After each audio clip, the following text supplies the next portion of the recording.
Hey everybody, just as a part of that training video on tasks, because we get asked this question a lot and I want to just show everyone an example of some tasks, I'm going to hop into our current software and show you guys some examples of tasks that are generated by the software and get kicked out to everyone in the company. So let's hop into template ready status, and the task that gets kicked out when the job goes to this status is schedule template, and that goes to our scheduler.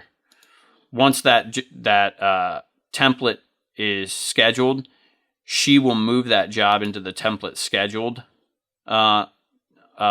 status, and that kicks out a task for me because I schedule all the fabrication to schedule fab. Because now I can schedule fabrication, I know when the job's getting templated.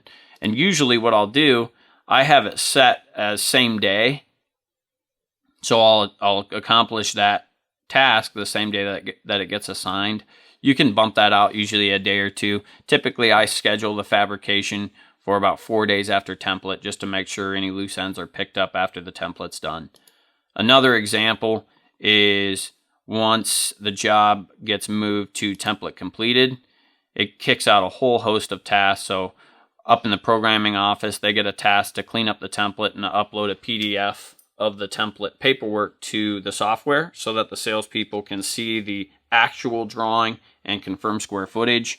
When that task is completed, it throws out a task to the account manager to update and collect payment, update and send out final estimate. And now they can do this because they have a PDF of the actual template. They can take a look at the square footage, make sure that the drawing mimics the original drawing that they had, and then collect payment, send a task to the ordering department to order material if it's special order, and then if it's not special order, to assign material in the warehouse so the material doesn't get sold numerous times before the job is ready to go.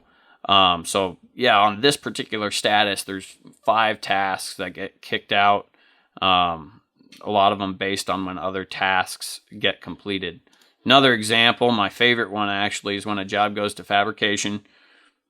It kicks out the task to a couple different people to create the invoice. Whoever does it first, basically, they check off on a task, and then the other person sees that it's done. It's just to make sure by that task going to numerous people that it does actually get done in a timely manner. We get a task that goes out to our receptionist to prepare the thank you card.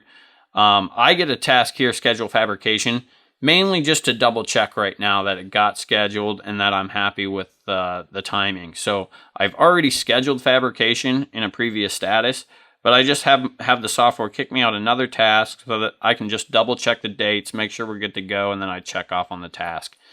Then a task goes to the warehouse to release the material, and they follow the fabrication schedule to know when to release it, and then they check off on the task. We'll get into the scheduling part a little later. Once they've checked off on this task, a task goes out to the sawyer, to cut the job. Then it goes to polish, and then hand fab and quality control check. Once these are all checked off, then my shop manager basically approves everything, sees that all the tasks are checked off, and it can go to the next status, which is installation ready.